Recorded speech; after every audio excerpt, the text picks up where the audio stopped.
Welcome back to my YouTube channel. Make sure to like and subscribe to the channel for more interesting stories like these. Now, let's get into today's story video. Ex cheated on me and falsely accused me of, so I exposed her to everyone she knew. In late May 2016, I invited my 3-year infatuation, Kate, out on a coffee date. We made things official 3 dates later. Our relationship seemed too wonderful to be true over the following 7 months. We had so many interests that we seldom differed on anything. We were extremely honest with each other, which led to a fantastic life. We both had decent careers, so we had money to indulge each other, and our families were both supportive of our relationship. As a combat engineer, I was approved into my country's Armed Forces Reserve program in January 2017. From February through late April, I was in basic training, which was the most difficult thing I had ever done. There were multiple occasions when I doubted my ability to graduate, and Kate's words of encouragement via messages and phone conversations were the only thing that kept me going.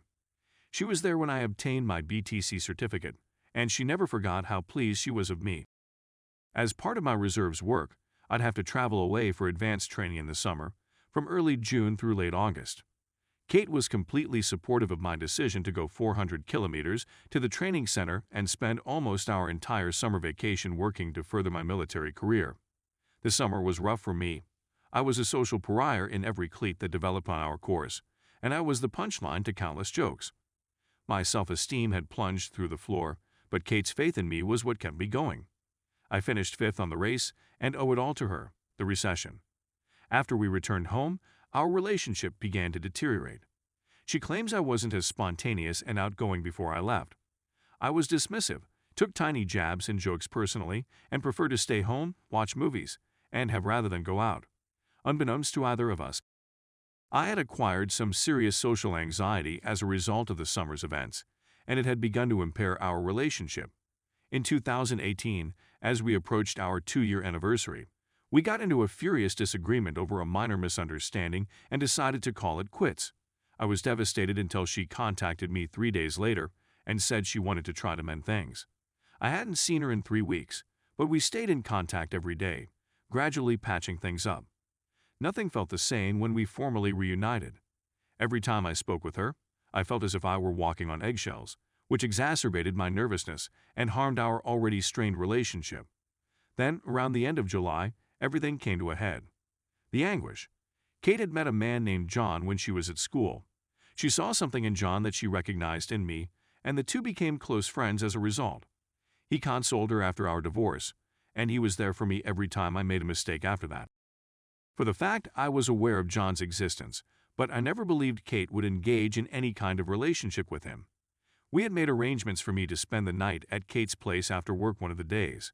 When I arrived, the two of them were sitting on the living room couch, enjoying each other's company.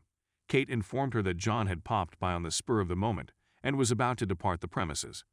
Following John's departure, she became icy and aloof. Once I had accepted the reality that our relationship was gone, I approached her and inquired as to how things were doing between us. She agreed with my feelings, and the next day, we made the decision to end our relationship. She agreed that I could stay another night since it was late, and she was still concerned about me, and she was right. From that point on, Kate remained especially connected to and protective of her phone, even after she had fallen asleep with it in her hand. If I had glanced over and seen her and her friends messaging about anything, she wouldn't have worried, but now she was doing all she could to keep the device hidden from my view. In response to my questions, she indicated that it was an internal matter, which just heightened my anxieties further. After she had fallen asleep, my curiosity got the better of me, and I accessed her phone, for which I already had the password, and found hundreds of messages between her and John. Messages about how she was now single, how amazing it was that they could finally be in a public relationship, and how she was laughing at everything I did were all sent to me. I shed a few tears gently as I read through each sorrowful passage. My crying wasn't as hushed as I had intended, which was disappointing. When Kate realized what I was up to, she screamed and threw a tantrum in my direction.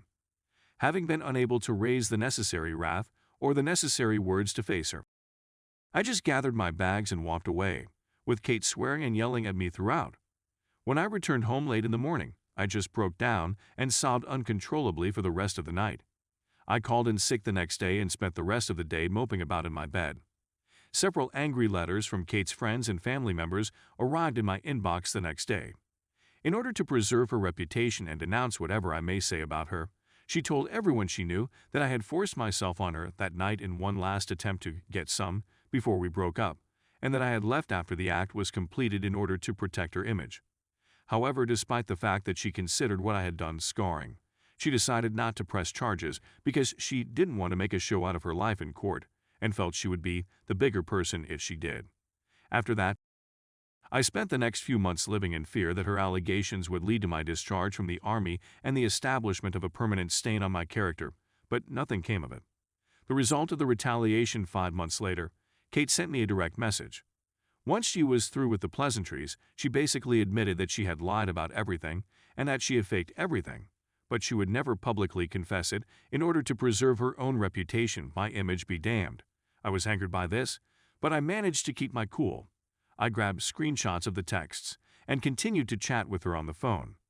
Over the course of the next 3 months, she went through the following series of circumstances: complaining about a current life situation, usually about John screwing up in their relationship in some way and seeking advice; lamenting our relationship, how I never screwed up like John did, how she wished we could go back to the way things were, and so on; ignoring me because John finally pulled his head out of his, did some huge romantic gesture, and saved their relationship; launching a social media campaign against our relationship, and so on, and so forth. This occurred 3 times in a row, and each time it left me drained and sad, but it was something I wanted to happen for some reason. When this occurred, I took screenshots of what she said every time it happened. By the time I came to the conclusion that it was time, I had a complete SD card filled with everything I had gathered. For Kate, I purchased a large number of manila envelopes and addressed them to everyone I believed would be important to her: her parents, grandparents, extended relatives with whom she was particularly close and her closest friends, her job supervisor, co-workers, teachers, and anyone else I could find who had a postal address.